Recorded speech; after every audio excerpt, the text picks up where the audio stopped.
কোনো না কোনো ফর্মেই অসঙ্গতি আমাদের সঙ্গের সাথে। জাতিসংঘ অধিবেশনে যোগ দেওয়ার জন্য ডক্টর মোহাম্মদ ইউনূস 24শে সেপ্টেম্বর রওনা দিবেন। সেখানে তিনি জাতিসংঘ অধিবেশনে গণ অভ্যুত্থানের বীরদের বীরত্বগাথা তুলে ধরবেন, এমন একটি সংবাদ গণমাধ্যমে এসেছে। ডক্টর মোহাম্মদ ইউনূস বিশ্ববরণ্য একজন ব্যক্তিত্ব, সারা বিশ্বে যিনি সমাদৃত। তিনি সারা বিশ্বে যেভাবে তার কমিউনিকেশন স্থাপন করেছেন, তাতে তিনি গণ অভ্যুত্থানের বীরদের বীরত্বগাথা সুন্দরভাবে উপস্থাপন করতে পারবেন, সুন্দরভাবে তুলে ধরতে পারবেন, এটা ঠিক আছে।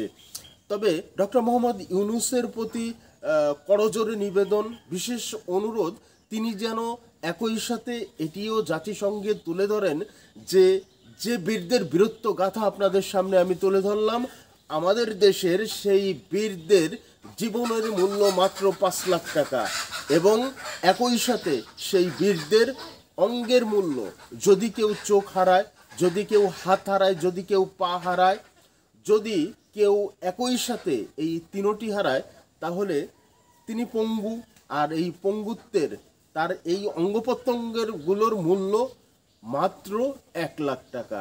এটি যদি তিনি জাতিসংঘে খুব সুন্দরভাবে উপস্থাপন করতে পারেন, তাহলে দেখা যাচ্ছে সারা বিশ্বে কোনো না কোনো দেশে যুদ্ধ তো লেগেই থাকে, তাহলে তারা হয়তো যুদ্ধ করার জন্য এই বাঙালিদেরকে ভাড়া করে নিয়ে যাবে। কারণ দেখবে যে আরে বাঙালি যে বীর, বাঙালি যে বীর, এটি তো সারা বিশ্বে এখন সবাই জানে যে বাঙালিরা একটি বীরের জাতি।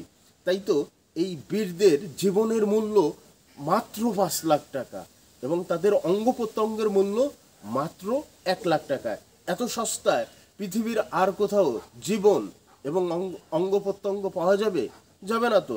তাই তো তারা চিন্তা করবে যে যুদ্ধের জন্য এই বাঙালিদেরকেই ভাড়া করতে হবে। ফলশ্রুতিতে কি হবে, দেখা যাচ্ছে যে আমাদের দেশে রেমিটেন্স আসবে, এবং যারা ক্ষমতায় রয়েছে তারা ক্ষমতার আস্বাদ খুব ভালোভাবে গ্রহণ করতে পারবে, দেশের মানুষের কাছ থেকে বাহবা পাবে, সারা বিশ্ব থেকেও তারা বাহবা পাবে।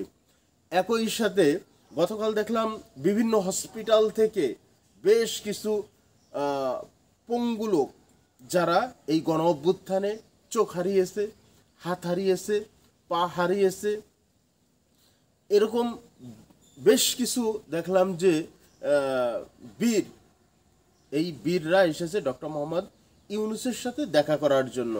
তারা আবেগ আপ্লুত হয়ে বলছেন যে ডক্টর মোহাম্মদ ইউনূস তো অনেক ব্যস্ত, আর তাদের যে সমন্বয়করা তারা তো আরও ব্যস্ত, তারা তো ডক্টর মোহাম্মদ ইউনূসের চাইতেও বেশি ব্যস্ত। তাই তো তারা তাদের খোঁজ খবর নেওয়ার সময় পাননি, এখনো পর্যন্ত তাদের খোঁজ খবর নেওয়া হয়নি।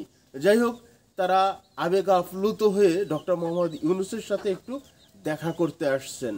তারা ডক্টর মোহাম্মদ ইউনূসের সাথে তাদের কষ্টগুলো খুলে বলবেন। তাদের কষ্ট কি? তারা কেউ কেউ পরিবারের একমাত্র উপার্জনশীল ব্যক্তি, তিনি চোখ হারিয়ে ফেলেছেন, তার দৃষ্টিশক্তি কেড়ে নিয়েছে বর্বর স্বৈরাচারের বাহিনী। তার পরিবারের কি অবস্থা হবে, কিভাবে বাকি জীবনটা তিনিই বা কিভাবে কাটাবেন, এই কথাগুলো ডক্টর মোহাম্মদ ইউনূসের কাছে জানাবেন। আক্ষেপ নিয়ে জানাবেন আমার একটি চোখের মূল্য কি 1 লাখ টাকা।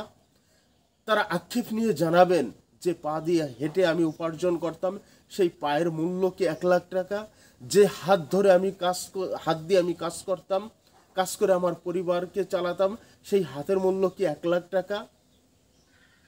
তাই তো কোনো না কোনো ফর্মেই অসঙ্গতি আমাদের জনম জনমের সঙ্গের সাথে। আল্লাহ হাফেজ।